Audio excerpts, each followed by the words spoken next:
the Spurs, obviously, is your pick. Explain why, sir. Well, I just think they've proved it throughout the year. Game in and game out, they've just proved how they can share the ball. They proved they can win even without their best player on the floor last series. So, I just like their balance. I like their confidence. Coming back off of last year's disappointment, they have some nice motivation, so I think they're excited. All right, some motivation, Skip Bayless. Yeah. That was such a deep and insightful answer. I need some help on this question. You obviously played at 7 feet 1 inches tall. You dominated the game, rebounding the basketball, sometimes blocking shots as well as scoring. Then I look at this Miami Heat team. Yeah. They finished dead last during the regular season in rebounding. They are dead last in the playoffs in rebounding. Yeah. They're middle of the pack in shot blocking thanks to an occasional block by LeBron or D. Wade. Right. Maybe here Bosh, there Bosh. Yeah. Can you explain that for me? What's the old saying? No rebounds, no rings. They got some rings with no rebounds. Mm-hmm. Yeah. Now, you know what? I think they make up for it in their energy, and they do a great job defensively. But they have stretches. I don't think they play 48 minutes of great defense, but I think they play enough. And especially in the Eastern Conference, you can get away with a whole lot more because the teams aren't quite as challenging. So, I think they play enough where they're very active, long arms, they get in passing lanes, and if they can get some transition buckets, it makes the game a little easier.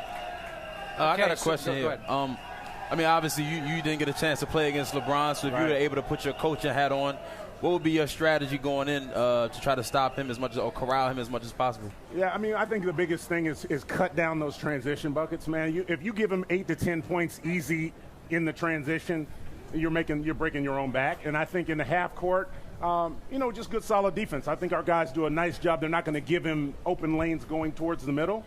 So, make him work for every shot. If he makes shots all night long, if he makes those threes, hey, more power to you. If we lose that way, we deserve to lose. Right? Yeah.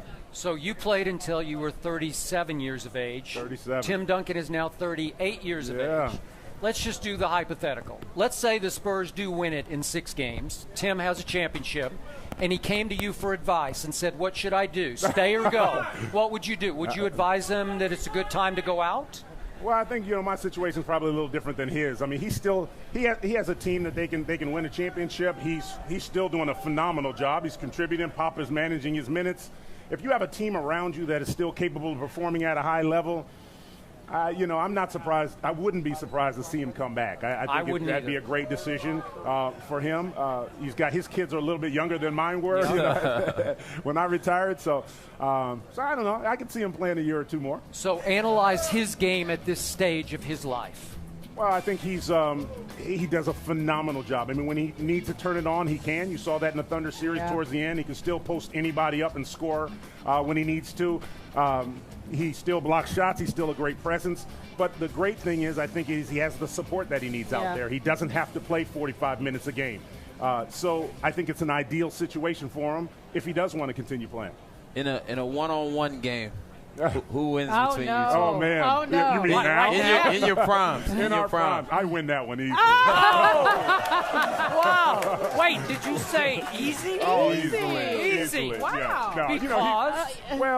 I think he's I give him credit. He's phenomenal on the block. But, I don't know. When he first came in and we were playing a lot of one-on-one and you teach him a little bit. You told him. Just say it. It's okay. But Tim is one of the best guys I've ever seen on the block. I mean, if you let yourself get down there and get posted up all night, I would lose that. But if we're playing one-on-one, we have to put it on the floor and get to the rim. I think I could beat him in that kind of game. How many times do we hear he's the greatest power forward ever? Yeah. And it's great. hard for me to put him in power forward category. Yeah. He does. Doesn't he play the center position? Well, he's always kind of hated that, the title of center. He wanted to be power forward from day one, and so that's how and that's how he plays. I mean, he's great away from the basket. He's great, at the basket. He's great back to the basket. So he just has the skills of a power forward. He can bring it up the floor if he needed to. He's got great handles, and so I think he sees a center as a more kind of an anchor anchor guy. Can I say this? Skip often talks about his Spurs in such a beloved way. He always says they're humble, they play the game, and that's all they want to do. There's no showy, and he says that's why some people feel egos. The Spurs are boring. But you sit here, and you are grace personified, and you really are an elegant man. We appreciate everything that you said to us. You really are. No, but you know, I give the franchise a lot of credit because they have embraced that personality. I mean, from the day I got here, you know, Popovich and R.C. Buford, those guys have gone out trying to get people that really fit the right personality, the right mold. They understand what it takes to be a team, and our locker room has been hands down the best locker room to be in for 20 years. Wow. I mean, I had a guy, when I retired, a guy came to me after a game and said, hey, I cannot even believe. I used to play, you know, with another team, and I came in here. Not even a comparison. I love being in this locker room. I love these guys. I love this atmosphere. So the solid team deserves a lot. organization. It's just from top to bottom.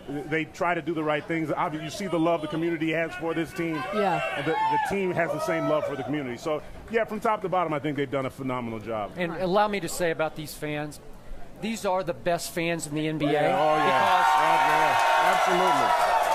Yeah. Thank you. Yeah, what I love about these fans is they're high-spirited, but they're never mean-spirited. Yeah, that's you know, true. like That's exactly nobody right. hates LeBron or hates D. Wade, hates the Heat. They respect the Heat, but they love them some Spurs. Love them.